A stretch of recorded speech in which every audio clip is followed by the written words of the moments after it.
빛을 증언하러 온 자 세례 요한에 대해서 오늘 말씀을 전하고자 합니다. 세례 요한은 성경 말씀을 보면 예수님께서 이런 칭찬하셨습니다. 여인이 낳은 자 중에 세례 요한보다도 큰 자가 일어나는 일이 없으리라 라고 할 만큼 이 세례 요한을 칭찬했고, 또 세례 요한의 탄생 과정은 엘리사벳과 사가랴, 아버지 사가랴, 엘리사벳도 아론 제사장의 후손들인데, 그들이 오랜 기간 동안 아이를 낳기 위해서 간절히 기도했는데 아이를 오랜 동안 낳지를 못하고 있었습니다. 사가랴가 봉사하는 순서에 맞게 제비를 뽑아서 봉사하는 때에 하나님께서 들려주시기를 내 아내 엘리사벳이 아이를 낳을 것이다 라고 말씀했는데, 사가랴가 그것을 믿지를 못해서 사가랴는 벙어리가 되고, 요한이 탄생하고 그 아들의 이름을 뭐할로 할까요? 서판을 가지고 오세요. 그래서 사가랴가 요한이라고 쓰니까 그 입이 풀려져서 하나님을 찬양하는 그런 말씀이 누가복음 말씀에 우리가 기록되어 있습니다. 또 이 가정은 사가랴도 성령 충만, 엘리사벳도 성령 충만, 뱃속에 있었던 세례 요한도 성령 충만했고, 하나님을 등지고 살아가는 사람들, 빛 없이 살아가는 사람들, 빛 가운데로 돌아오게 하는 일에, 아버지께로 돌아오게 하는 일에 이 아들이 쓰임받을 것을 말씀했습니다. 그대로 이루어져서 세례 요한을 통해서 주의 길을 예비하는 자로 복되게 쓰임받았습니다. 또 이 세례 요한은 이런 제사장의 집안에서 양육됐기 때문에 경건한 믿음의 자손으로 훈련받아서 복되게 쓰임받았습니다. 오늘날 또 참 복되게 쓰임받는 한국교회 큰 교회 목사님들, 작은 교회라고 해서 크고 작은 것이 아니고, 우리가 볼 때 그런 사람들은 거의 다 이제는 2대, 3대째 이렇게 목회자의 가정에서 나온 사람들이 우뚝우뚝 세워져서 이렇게 쓰임받고 있는 것을 볼 수가 있습니다. 오늘날도 갑자기 예수 안 믿는 가정에서 등장하는 것보다도 우리는 늘 하나님의 역사가 갑자기 막 벼락치듯이 막 이루어질 걸로 생각을 해요. 그리고 그렇게 기대를 해요. 하나님의 역사는 그렇게 이루어지지 않습니다. 꾸준히 계속해서 은혜 가운데 살아가는 사람, 그것을 통해서 역사가 이루어집니다. 오랜 동안 기도한 것이 차고 쌓여서 그것이 말입니다. 응답이 되어지는 거죠.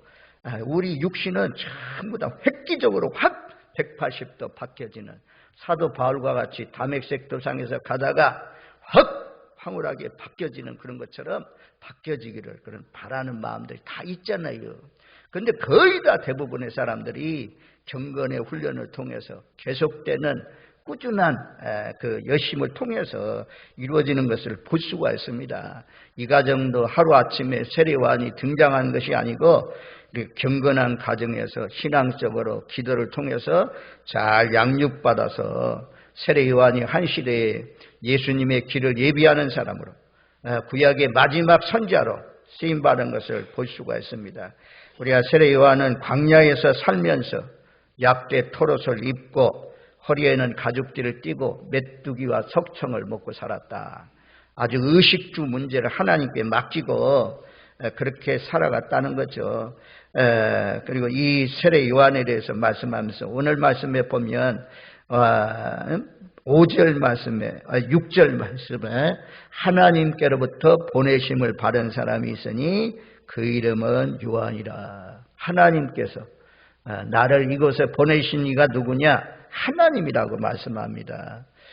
우리 진락교회 여러분들을 다 모이게 하고 불러내시고 이 한 교회를 이루게 하신 분이 누굽니까? 전도자를 통해서 오긴 왔지만 섭리의 역사를 생각하면 전부 다 배후에서 하나님께서 보내시고 하나님께서 불러주셔서 우리가 이곳에 모인 줄로 믿습니다.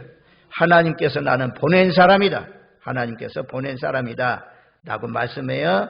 그리고 7절 말씀에 보면 그가 증언하러 왔으니 곧 빛에 대하여 증언하고 모든 사람이 자기로 말미암아 믿게 하려 함이라. 빛에 대해서 증언하러 왔다. 빛으로 오신 예수님, 나는 빛이요 라고 예수님께서 말씀하신 것처럼 우리가 신앙이 없이 우상을 섬기면서 살아가는 사람을 어둠 속에 있는 사람이라고 그래요. 어둠의 자식이라는 말을 쓰잖아요.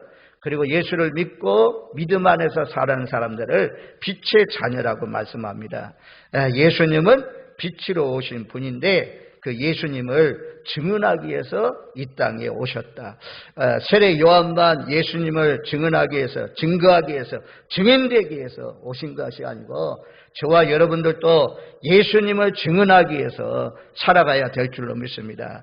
가정의 식구들에게, 직장의 동료들에게, 마을 사람들에게, 세상의 여러 나라의 사람들에게 어두운 가운데 헤매고 있는 영혼들, 빛이 되어서 빛 가운데로 끌어내는 일을 하라고 하나님께서 우리에게 먼저 빛을 비추어서 빛의 자녀가 되게 해 주셨습니다. 빛을 증거하려면 빛 가운데 살아야 빛을 증거할 수가 있습니다. 계속해서 어두운 가운데 살면서 증거하면 이 빛이 드러나지를 않습니다. 말하지 않더라도 빛은 드러나게 되어 있습니다. 우리 모두 다 빛의 자녀로 하나님 앞에 합당하게 살면서 우리 가족들, 우리 부모들에게, 밑으로 우리 자녀들에게, 또 우리 이웃들에게, 직장의 동료들에게 빛을 비추셔서 많은 영혼들을 빛 가운데로 인도하는 복된 삶이 되시기를 주님의 이름으로 축원드립니다. 아멘. 그리고 7절 하반절에 그렇게 말씀하잖아요. 모든 사람이 자기로 말미암아 믿게 하려 함이라. 모든 사람이 자기로 말미암아 요한을 통해서 믿게 하기 위해서 하나님께서 나를 보내셨다. 그렇게 말씀합니다. 우리가 한번 뒤돌아봐야 돼요. 뭘 뒤돌아봐야 되냐? 나는 복음을 받고 빛 가운데로 나왔는데 나를 통해서 어둠에 살고 있는 사람을 나오게 한 그런 영혼이 있는가? 아직도 빛 가운데 살면서 한 사람도 그런 사람이 없다면 우리가 기도해야 돼요. 적어도 우리 형제들, 우리 가족들 아직까지도 예수 믿지 않고 있다면 기도해야 돼요. 열심히 기도해서 하나님, 나는 천국 가는데 내 가정의 식구가, 내 형제가, 내 누나가, 내 동생이, 우리 삼촌이, 이모가, 고모가 지옥 가면 얼마나 안타까운 일입니까? 어떻게 해서라도 기도해서 이 땅에 남은 여생을 사시는 동안 그들이 예수를 구주로 영접하고 구원받아 빛의 나라, 하나님의 나라, 천국 가는 역사가 저와 여러분을 통해서 이루어지기를 주님의 이름으로 축원드립니다. 아멘. 인생의 목적이 분명하잖아요. 모든 사람이 자기로 말미암아 믿게 하려 합니다. 여러분들이 농사 잘 지어서 소득이 많아질 이유가 무엇입니까? 자녀들이 잘 되어야 될 이유가 무엇입니까? 여러분들이 잘 살고 높이 되고 더 올라가고 세상적으로 출세하고 이런 목적이 어디에 있습니까? 생각해 보세요. 그냥 농사만 지면서 사는 사람이 만나는 사람하고 회사의 사원으로 사는 사람하고 회사의 사장님으로 사는 사람이 접근하는 사람들이 많잖아요. 회장이 되고 사장이 되고 이런 이유는 사원들에게 빛을 비추어서 하나님의 말씀을 전해서 어둠 속에 있는 자식들을 한 영혼이라도 더 빼내오라고 하나님께로 인도하라고 하나님께서 우리에게 복을 주시는 줄로 믿습니다. 그 복을 받아야 되고 받았으면 아브라함처럼 복을 나누어 주어서 정말 나를 통해서 예수 믿는 사람들이 일어나는, 그래서 세례 요한을 통해서 하나님이 빛을 전해서 예수님을 전해서 모든 사람이 자기로 말미암아 믿게 하려 함이라. 여기다 한두 사람이 아니잖아요. 모든 사람이라고 말씀하잖아요. 남자, 여자, 어린아이, 청년, 노인, 모든 사람, 한국 사람, 미국 사람, 영국 사람, 브라질 사람, 미얀마 사람, 어려운 가운데 있는 그런 사람들도 전부 다 구원하라고. 우리 인생의 목적이 여기에 있어야 돼요. 공부하는 것도 내가 직업을 가지고 일하는 모든 목적도 전부 다 여기에서 맞추어 살 때 나는 하나님이 보내서 이 땅에 왔는데 하나님의 뜻을 이루어야 된다. 그 하나님의 뜻이 무엇이냐? 하나님의 뜻은 내게 오는 자를 하나도 잃어버리지 않는 것이 하나님의 뜻이라고 말씀하잖아요. 아무쪼록 계속해서 끊임없이 기도해서 가족들, 친구들, 나로 말미암아 믿는 사람들이 생겨나는 놀라우신 역사가 있기를 주님의 이름으로 축원드립니다. 아멘. 여기요, 이번 주에 우리 교회에 찾아왔대요. 조영숙 권사님이 찾아오셔가지고 이렇게 부탁을 했대요. 조규덕 씨, 장순조 씨, 그리고 조영환 씨, 한인옥 씨, 제가 이 가족들 위해서 간절히 구원을 위해서 기도하고 있습니다. 진락교회가 좀 찾아가서 좀 전도 좀 해주십시오. 그래서 우리 이순아 권사님하고 우리 집사람하고 찾아갔더니 아직까지도 마음이 닫혀서 열리지 않는 그런 가운데 있다, 이런 말입니다. 보고를 듣습니다. 기도하십시오. 기도만이 그들의 마음이 무너져야 돼요. 그들의 마음이 열려져야 돼요. 하여튼 믿지 않는 가족들, 믿지 않는 자녀들, 믿지 않는 인척들이 있으면 뭘 위해서 기도합니까?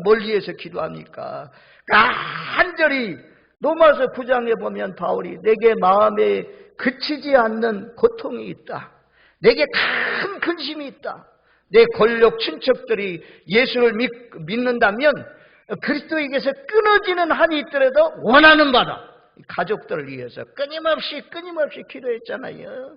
그래서 예수 믿는 사람들, 구원받은 사람은 날마다 기도할 때마다 전도할 영혼들 하나님 앞에 아뢰면서 기도하면 갑자기 이루어지는 것이 아니라 꾸준히 계속해서 기도하면 쌓여요. 우리가 비구름도 그렇잖아요. 비도 먹구름이 지나가는 것 같은데 비 없이 지나가는 것도 있지만 쌓이면 비가 확 쏟아지는 것처럼, 늘 말씀드리지만 나뭇가지도 눈이 내리면 나뭇가지가 부러진다. 이거 하우스가 무너지는 경우가 어느 때입니까? 눈이 오고 계속해서 쌓이면 하우스가 무너지잖아요. 우리가 포기하지 않고 계속해서 끊임없이 아뢰고 또 아뢰면, 꾸준히 계속해서 기도하면 기도가 쌓여서 언젠가 무너져서 저들의 마음이 문이 열려지고, 그리고 당신이 믿는 하나님, 당신이 믿는 예수님, 나도 믿고 싶습니다, 나 좀 데려가 주세요, 자발적으로 그렇게 말하면서 지난철이 지나가면 철들이 다 달라붙는 것처럼 시간에서 말씀에 한 사람의 10사람을 붙들고 나도 하나님을 믿겠습니다, 당신이 하나님이 함께하는 줄 내가 보았습니다 라고 하면서 따라 나오는 귀한 역사가 일어나기를 주님의 이름으로 축원드립니다. 아멘. 이런 사람이 또 우리 장로님들, 우리 권사님들 분 가운데 한 분만이라도 있으면, 사마리아 여인 보니까요, 사마리아 여인, 그 여인을 통해서 마을 사람들이 모두 다 그냥 하나님께로 나오는 놀라우신 역사가 일어나잖아요. 늘 우리 마음 가운데 하나님, 내 마음속에 이 영혼 사랑하는 마음이 다 식어졌습니다. 처음에는 그 열정이 막 뜨거워졌는데, 그래서 나가서 전했는데, 하나님, 내 마음에 영혼 사랑하는 마음, 이 마음이 불같이 다시 일으켜주셔서 남은 생애를 살아가는 동안 지금까지 전도한 숫자를 다 모아도 부족할 만큼 더 많이 전도하는, 전도의 열매 맺는 귀한 역사가 일어나기를 주님의 이름으로 축원드립니다. 아멘. 나는 이 빛이 아니다. 8절 말씀에 나는 빛이 아니요 빛을 증언하러 온 자라고 했어요. 하여튼 빛을 증언해서 우리를 통해서 믿게 하는 그런 역사가 일어나기를 바랍니다. 그 다음에 오늘 말씀 보면 23절로 가보면, 자 22절 23절, 자 22절 1장 22절 23절 우리 두 구절 말씀 한번 같이 읽습니다. 또 말하되 누구냐 우리를 보낸 이들에게 대답하게 하라. 너는 내게 대하여 무엇이라 하느냐. 이르되 나는 선지자 이사야의 말과 같이 주의 길을 곧게 하라고 광야에서 외치는 자의 소리로라 하니라. 너가 누구냐? 너가 누구냐? 너는 뭐하는 사람이냐? 여러분들에게 묻습니다. 철학적으로. 너는 뭐하는 사람이냐? 너는 누가 보낸 사람이냐? 우리가 이 땅에 전부 다 하나님의 섭리와 계획 가운데, 세밀한 계획 가운데 하나님께서 우리 어머니와 아버지를 통해서 이 땅에 보내셨습니다. 이 땅에 보내셨는데 예수를 믿어서 구원받았으니 우리도 빛을 증거하는 복된 삶을 살아야 됩니다. 나는 하나님께로부터 와서 하나님께로 앞으로 갈 것인데 이 땅에 사는 동안 해야 할 일이 무엇이냐? 빛을 증거하는 일이다. 복음 증거하는 일이다. 하나님께서 이 일을 위해서 나를 이곳에 보내셨다. 야, 이거 대단한 고백인데 정말 여러분들이 이 복음의 말씀을 깨닫고 이 땅에서 사는 목적이 무엇이냐? 내 인생의 목적이 무엇이냐? 이걸 분명히 빛을 증거하고 예수를 믿게 하는 일. 우리가 예수 믿는 것이 얼마나 행복하고 복된 일입니까? 정말 어둠 속에서도 바울 감옥에 갇혀서도 매맞고 갇혀서도 돌에 맞아 죽을 위기에 처해도 그곳에서 기뻐하잖아요. 그곳에서 평안한 마음을 얻고 내게 있는 평안이 너에게도 임하기를 원한다. 그래서 바울이 쓴 서신에는 전부 다 은혜와 평강이 너희에게 있기를 원한다라고 말씀하잖아요. 세상 사람들이 이루어지는 평안은 경제적인 조건이 다 완비되고 먹을 것이 풍족하고 입을 옷이 부족하기 없고 아주 집이 아주 멋들어지게 잘 세워져 있고 모든 환경과 여건이 잘 좋은 환경이고 이 가운데서 평안입니다. 이런 가운데서 평안은 예수 밖에 있는 사람도 다 누릴 수가 있는 거죠. 그런데 예수 믿는 사람들이 누리는 기쁨과 평강은 매를 맞으면서 빛을 증거하다 예수님을 증거하다가 매를 맞아도 죽어가면서도 40의 감한매를 5번이나 바울이 맞았잖아요. 대장으로 맞고 막 여행의 임형과 강도의 임형과 동정의 임형과 이런 가운데서 감옥에 갇혀있는 그런 가운데서도 기쁨을 누린 거죠. 아니 이런 기쁨을 줄 사람이 어디 있습니까? 이런 기쁨 평안을 줄 사람이 누가 있습니까? 예수님밖에 없는 거죠. 그래서 예수님은 정말 좋은 분이죠. 예수님같이 좋은 분이 어디 있습니까? 그러니까 당신이 몰라서 그렇지 당신이 정말 예수를 만나면 예수를 바로 알면 환경을 초월한다. 모든 여건을 다 초월해가지고 평화의 마음이 하나님으로부터 확 몰려온단 말이야. 몰려 들어와가지고 이 평화는 어떤 것도 내가 암병에 걸려도 죽을 병에 걸려도 사라지지 않는 이 평화는 하나님만이 예수님만이 줄 수 있는 것이다. 그래서 예수를 전하라. 예수를 전하라. 너가 누구냐? 예수를 전하는 사람이다. 나는 예수의 다른 사람들이 굽어진 마음, 높아진 마음, 낮아진 마음, 삐뚤한 마음 이런 것을 다 반듯하게 해서 예수를 믿게 하는 일에 쓰임받아야 된다. 나는 주의 길을 예비하는 자라. 우리도 세례 요한처럼 주의 길을 예비하는 자로 쓰임받으시는 저와 여러분들 되시기를 바랍니다. 그리고 우리가 생각해 봐야 돼요. 누가복음 3장 4절로 6절 말씀까지 보면 우리 마음에 이런 마음이 있으면 아무리 세례요한이 와서 외쳐도 심지어 예수님이 와서 외쳐도 마음에 들어오지를 않아요. 하나님 말씀이 들어오지 않아요. 광야에서 외치는 자의 소리 나가면서 5절 말씀에 그렇게 말씀하잖아요. 모든 골짜기가 메워지고 골짜기가 메꿔져야 돼요. 골짜기는 뭐라고 말씀하냐? 욕심의 골짜기. 욕심이 가득 차 있어가지고는 내 마음이 풍족 안 되면 내 마음 막 갖고 싶어서 그냥 꽉 이런 마음을 가지고 있으면 거기에 성령이 임할 수가 없어요. 거기에 은혜가 임할 수가 없어요. 그래서 우리가 빈자루 가지고 애굽에 양식 구하러 간 것처럼 우리가 마음을 비우는 거죠. 예배 전에 하나님 의에 줄이고 목마른 마음, 내 마음을 낮아지게 해주세요. 겸손하게 해주세요. 그래서 그 말씀을 잘 받아들일 수 있도록 말씀이 다 그냥 내 마음속에 막 침공에 들어올 수 있도록 총알이 날아가면 그 사람의 육체를 뚫고 막 나가는 것처럼 내 마음속에 하나님의 말씀이 꽉 박혀 들어오도록 그게 준비된 사람에게 은혜를 주십니다.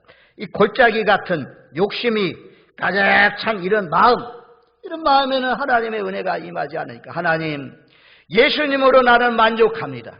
예수님으로 만족합니다. 예수님으로 나는 지족합니다. 그래서 전부 다 이런 마음으로 바뀌고, 그런 곳에 하나님의 은혜가 은혜 위에 은혜로라, 또 은혜 주시고 또 은혜 주시는 좋으신 하나님인 줄로 믿습니다. 이 골짜기는 또 원망의 골짜기. 예수를 믿으면서도 예수님이 십자가에 못 박혀 피 흘려 죽으셔서 당신의 죄가 사함 받았습니다. 이 예수님을 믿으면 구원 받습니다. 제사함 받습니다. 영생을 얻습니다. 할렐루야. 아멘. 이런 영생 복락을 얻고 어둠의 자식이 빛의 자녀가 되었으면 자고 일어나면 하나님 감사합니다. 오늘 하루를 주셔서 감사합니다. 음식 먹을 때도 하나님 감사합니다. 예배 드리기 전에도 하나님 오늘 안전하게 하시고 아무 일 없게 하시고 예배에 나올 수 있게 해주셔서 감사합니다. 예배당에 나오고 싶어도 나오지 못한 분들도 있잖아요. 병원에 계신 분들, 급한 일이 생긴 분들, 이런 사람들 예배당에 나와서 예배 드릴 수 없잖아요. 연로하신 분들, 요양병원에 계신 분들, 이런 분들도 얼마나 예배를 사모하면서 지금도 사시는 분들이 있어요. 그래서 우리가 건강할 때 지금 지혜 총명 있을 때 한 번이라도 더 예배당에서 예배 드릴 수 있다는 것이 이게 복입니다. 감사할 수밖에 없죠. 예배당에 와서도 감사합니다. 늘 예배 끝나도 감사. 하나님이 함께 교회를 이루게 하시고 한 공동체, 한 가족을 이루기 위해서 살아가는 우리 장로님들, 권사님들, 안수집사님들, 성도님들, 사랑하는 가족들 만나게 하시니 얼마나 감사해요. 그래서 우리는 감사 충만해야 돼요. 우리 교회는 감사가 충만한 교회가 되시기를 주님의 이름으로 축원드립니다. 아멘. 부부간에 사랑하십시오. 부부간에 서로 고마워하십시오. 서로 불쌍히 여기십시오. 아멘. 다른 사람 말고 부부간에 사랑해요. 사랑하면서 살아가야 거기에 자녀들이 보면서 예수 믿죠. 부부간에 맨날 교회에서 예배드리고 와가지고 쌈만 한다고 생각하세요. 불평만 쏟아진다고 생각해봐. 자녀들이 본받을 게 없어요. 예수 믿는 사람은 하여튼 감사해야 돼. 이 본능적으로 가만히 있으면, 늘 말씀드리지만 육신의 본능은 가만히 있어도 뭐가 나와요? 원망이 나와요. 불평이 나와요. 가만히 있으면. 그래서 우리 가만히 있으면 안 돼요. 은혜 받았으니 다 감사로 바꿔야 돼요. 불평 나오려고 하면 탁 안 되지. 입 막고 감사로 바꾸고, 입 막고 찬양으로 바꾸고, 이 아름다운 소리, 하나님이 기뻐하는 소리로 들려줘야 하나님이 기뻐합니다. 그래서 골짜기, 원망의 골짜기, 욕심의 골짜기, 원망의 골짜기는 감사로 바꾸고 욕심의 골짜기는 지져가는 마음으로 바꿔야 돼요. 지금도 그래요. 지금도 이런 마음이 있으면 욕심이 가득 차고 원망이 가득 차고 불평이 가득 차고 수군수군하고 마귀가 좋아하는 것들이 그거든요. 그러면 은혜가 다른 사람은 오가리 이거 뚜껑 덮어놓은 거나 마찬가지예요. 거기에 하나님의 은혜가 임하지 않죠. 비 아무리 많이 쏟아져도 덮어놓으면 이미 은혜가 임하지 않아요. 전부 다 다른 사람에게 달려있는 것이 아니고 내게 달려있어요. 내게. 겸손해야 은혜가 임한다고 말씀하죠. 그 다음에 산들은 낮추고 골짜기는 채워야 되고 산들은 깎아야 되잖아요. 토로 만들어야 돼요. 영적 도를 만드는 거죠. 세례요한은 이 영적 도를 만들기 위해서 왔다는 것입니다. 이 산들은 조만입니다. 조만, 거만, 오만, 설만. 김창인 목사님 옛날에 설교집을 보니까 이렇게 써놨어요. 4가지. 조만, 오만, 설만, 거만. 이런 마음이 가득 차 있다. 이게. 교만한 마음. 그걸 깎아내려야 돼요. 우리가 교만한 마음을 내버리고 예수께로 나옵니다. 너무 교만이 계속 올라오려고 하는 이 교만은 자기를 부인하는 건 뭡니까? 자기를 십자가에 못 박는 것이 무엇입니까? 교만을 못 박아야 되죠. 교만, 육체 정력, 교만을 십자가에 못 박고 그리고 나와야 거기에 주의 길을 예비하는 그 하나님의 말씀이 싹 들어오는 거죠. 아멘. 그리고 받을 수가 있는 거죠.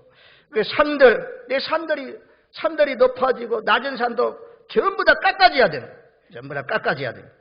그 다음에 고르지 않는 것이 평탄하게 될 것이며, 고르지 않는 것, 꼬불꼬불한 마음, 삐뚤어진 마음, 요건요 간사한 마음이에요. 간사한 마음.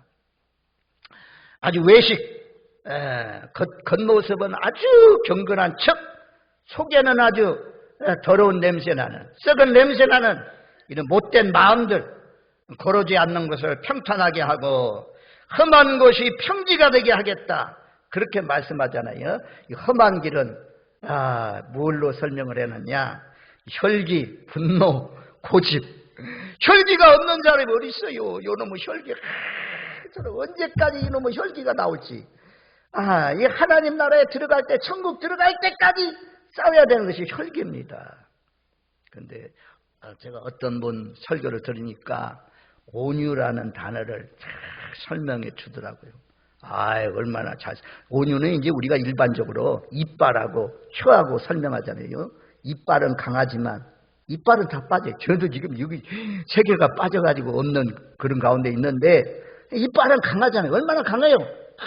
고기도 씹어먹지, 고구마도 깨먹지, 뼈도 막 깨먹고 하잖아요. 이 이빨이잖아요. 혀는 맨날 보면 잘못해가지고 씹히고 피가 나고. 그런데요, 이빨은 다 상해가지고 빠지는데, 너희들 보면 혓바닥은 있어요. 혓바닥은. 그래서 온유를 설명할 때 혓바닥같이 돼야 된다 그러잖아요. 야생마 막 목물 보면 얼마나 막 펄쩍펄쩍 뜁니까? 그런데 야생마를 훈련된 그런 상태가 온유라고 그래요. 근데 제가 오늘 말씀을 들어보니까 온유라는 단어는요, 사자가 있죠. 사자의 이빨이 얼마나 그냥 날카롭습니까? 완전 막 짐승들 목을 딱 물면 목이 막 피가 터져가지고 흘러나오고, 큰 막 동물들도 잡아먹고, 이런 것이 사자 아닙니까? 그런 사자 이빨이 그렇게 강한 이빨인데, 이 사자 이빨이요 아주 부드럽대. 새끼를 딱 물고 옮길 때는 이 그냥 짐승의 목을 탁 물어가지고 피가 터지게 하고 죽이는 그 사자 이빨이 자기 새끼를 딱 물 때는 그 날카로운 이빨이 얼마나 부드러운지 하나도 상처를 입지 않고 그 새끼를 옮긴다 이거야. 이것이 온유라고 하더라고. 이야, 맞자마자 강하다 이게. 강한 힘이 있죠. 큰 동물도 막 기린 같은 거 얼마나 큽니까? 그것도 막 물어서 막 넘어뜨리고 쓰러뜨리고 죽이는 그런 장면들 우리가 동물의 왕국에서 볼 수가 있잖아요.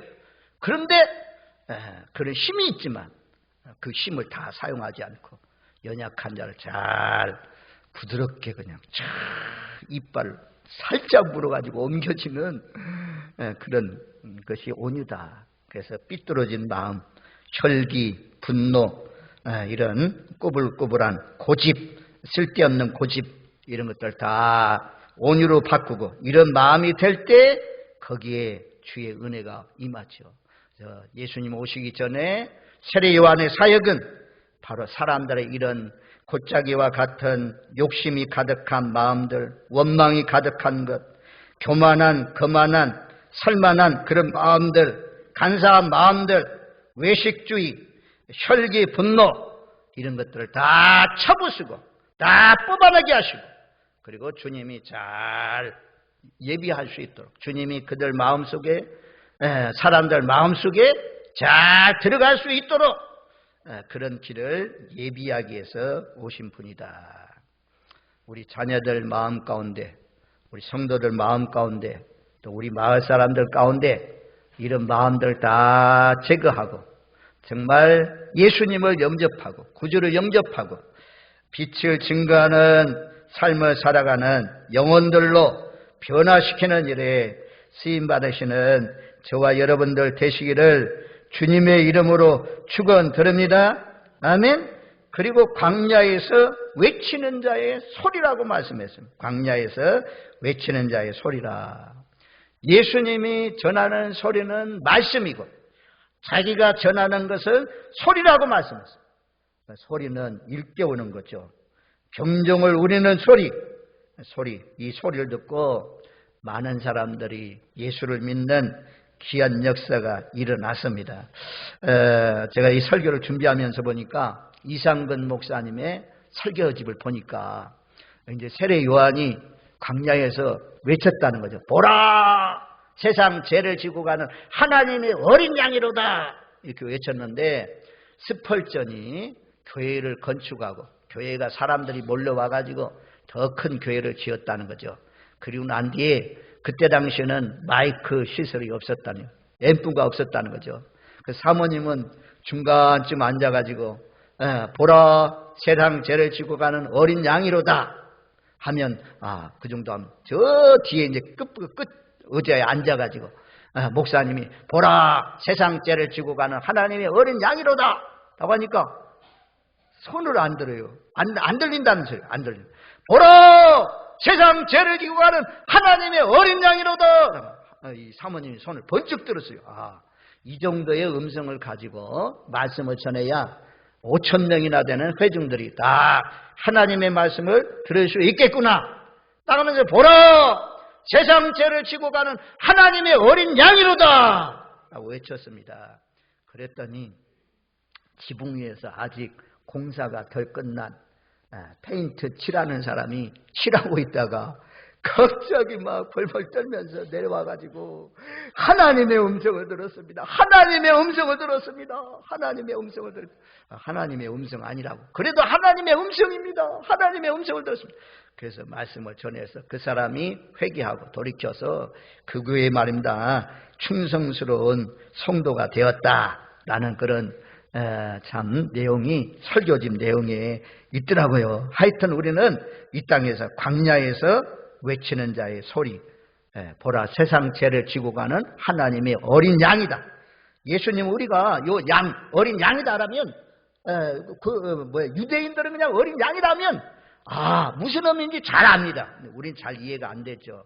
유월절 양 애굽에서 나올 때 어린 양을 잘 잡아서 다 피를 흘린 것은 대야에 담아서 우슬초를 가지고 문설주에 다 발라라. 그럼 재앙이 넘어간다. 그 어린 양, 그 같은 양으로 예수님이 이 땅에 오셨다. 또 레위기 말씀에 보면 양을 잡아서 너희 죄를 양에게 다 덮어 씌워가지고 광야를 끌고 나가라. 그 양을 광야로 내보내라. 광야에 내보내면 그 양은 돌아다니다가 죽습니다. 이런 양. 또 레위기에서 제물 드릴 때 속죄 제물, 번제, 속죄제, 속건제 이런 제물을 드릴 때 그 양을 잡아서 드리는 것처럼 예수님은 이 땅에 우리 죄와 허물을 위해서 십자가에 못 박혀 죽기 위해서 오신 분이다. 광야에서 외치는 자의 소리로 말할 때 보라 세상 죄를 지고 가는 하나님의 어린 양이로다. 구약은 그림자, 구약은 예표, 신약은 실제, 신약은 완성된 말씀. 그래서 예수님은 우리 죄를 위해서 십자가에 못 박혀 죽기 위해서 오신 분이다. 세례 요한이 빛을 증거하는 사람으로 세례 요한을 통해서 많은 사람들을 믿게 하기 위해서 이 땅에 보내신 것처럼 하나님께서 저를 이곳에 여러분들 이 세상에 태어나게 하시고 우리 진락교회에 나오게 하신 이유는 여러분들을 통해서 많은 영혼들을 건져내기 위해서 인 줄로 믿으시고 앞으로 남은 생의 목적이 살아도 예수 죽어도 예수 한 영혼이라도 더 건져내는 일에 쓰임받는 저와 여러분들 되시기를 주님의 이름으로 축원드립니다. 아멘.